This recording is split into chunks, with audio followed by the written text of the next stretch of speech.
What's up, everybody? It's G Report checking in, Go Report checking in. So we got new news coming from Donald Trump and Intel.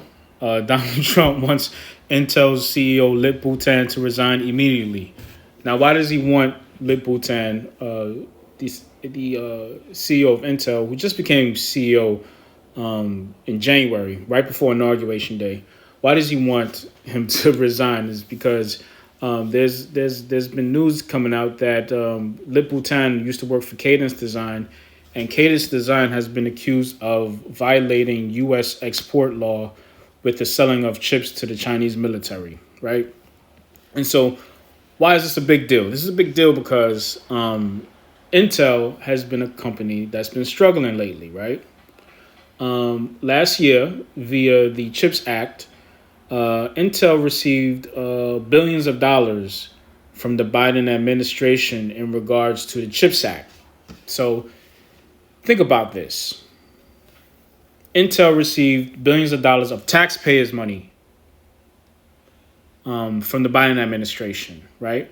Intel, and that was last year. Intel had a terrible 2024 to the point where they got rid of their CEO and they had to replace that CEO, right? Fast forward to 2025, we have a new president.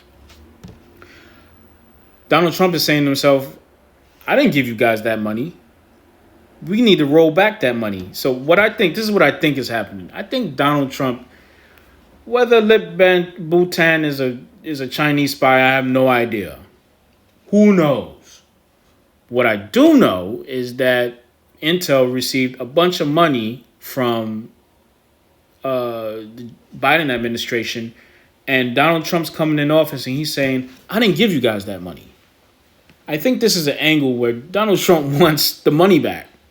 And so whether he's using this as an excuse, who knows? But I don't blame Donald Trump for wanting the money back. We've got $37 trillion in debt, and we gave a corporate company, Intel, who makes billions and billions of dollars quarterly, not annually.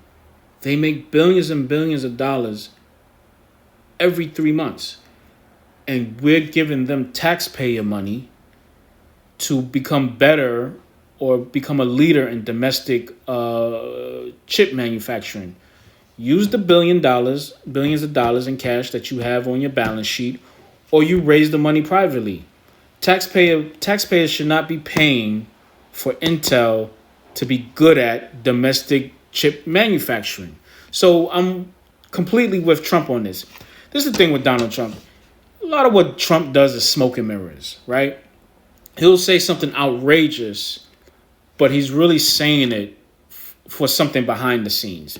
So maybe he's just using this as a way to apply pressure to Intel, in which he says, okay, you should remove your CEO. Okay, you're going to keep your CEO? Well, we need the money back. This is probably the angle that he's using. Either way, I don't fault this current administration for wanting the money back because they didn't give them the money. And Intel has been terrible at using the money. If it's even been used, it could just be sitting around, floating around in the economy, and that is inflationary. That's why we had so much inflation during the Biden years, because we had put all this money into the system that was not used correctly or wasn't used at all, and it's just sitting there inefficient. It's not being used for production of anything. And so that's the main thing. So I don't have a problem with this. I think it's actually pretty hilarious. I don't even think Trump is serious about this new CEO of Intel being a Chinese spy, a potentially Chinese spy. I just think he just wants the money back, and I think he has a legit right, and he probably will get the money back if they want to keep the CEO. But I don't think he really cares if they get rid of the CEO. He just wants the money back. Go Report checking out.